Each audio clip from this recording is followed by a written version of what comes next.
मध्ये टॉप 9 बातम्यांचा आढावा घ्यायचा आहे। सुरुवात करूयात एका ब्रेकिंग न्यूजनं। मुंबईमध्ये एक्झिट पोलनुसार महायुतीची सत्ता येणार असल्याचा अंदाज वर्तवण्यात आलाय। त्यामुळे ठाकरे बंधूंना धक्का बसणार असल्याचाही अंदाज यामध्ये वर्तवण्यात आलाय। तर एक्झिट पोलनुसार ठाकरेंच्या हातातनं मुंबई महापालिका जाणार असल्याची चर्चा आहे। एक्झिट पोलनुसार मुंबईमध्ये महायुतीची जोरदार मुसंडी पाहायला मिळते।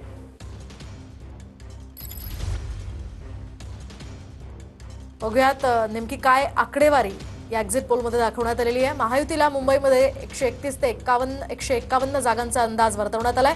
तर ठाकरे बंधूंना 58 ते 68 जागा मिळतील असा अंदाज आहे। तर काँग्रेस आणि वंचित यांच्या आघाडीला 12 ते 16 जागा मिळण्याचा अंदाज आहे।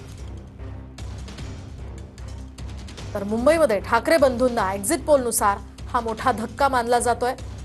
महायुतीची मुंबईमध्ये एक्झिट पोलनुसार मुसंडी या ठिकाणी पाहायला मिळते। तर दुसरीकडे भाजपला एक्झिट पोलनुसार 87 ते 101 जागा मिळण्याचा अंदाज आहे। भाजप सगळ्यात मोठा पक्ष एक्झिट पोलनुसार मुंबईमध्ये होऊ शकतोय। तर शिंदेच्या शिवसेनेला 40 ते 54 जागा मिळू शकतात।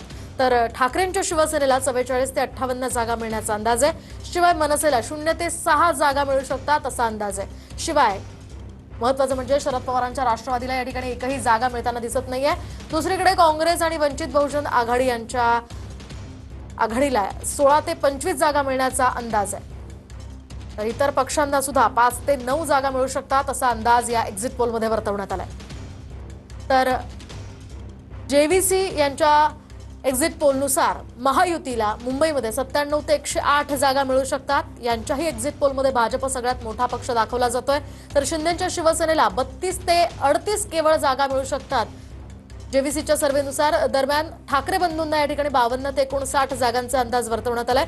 तर मनसेला 2 ते 5 जागा मिळू शकतात अशी यामध्ये शक्यता वर्तवण्यात आली आहे। तर शरद पवारांच्या राष्ट्रवादीला या ठिकाणी एकही जागा मिळताना दिसत नाहीये। तर काँग्रेस आणि वंचित यांच्या आघाडीला 21 ते 25 जागा मिळू शकतात असं जेव्हीसीच्या एक्झिट पोलमध्ये सांगण्यात आलंय। तर दुसरीकडे इतर पक्षांना सुद्धा 6 ते 9 जागा मिळू शकतात अशी शक्यता आहे।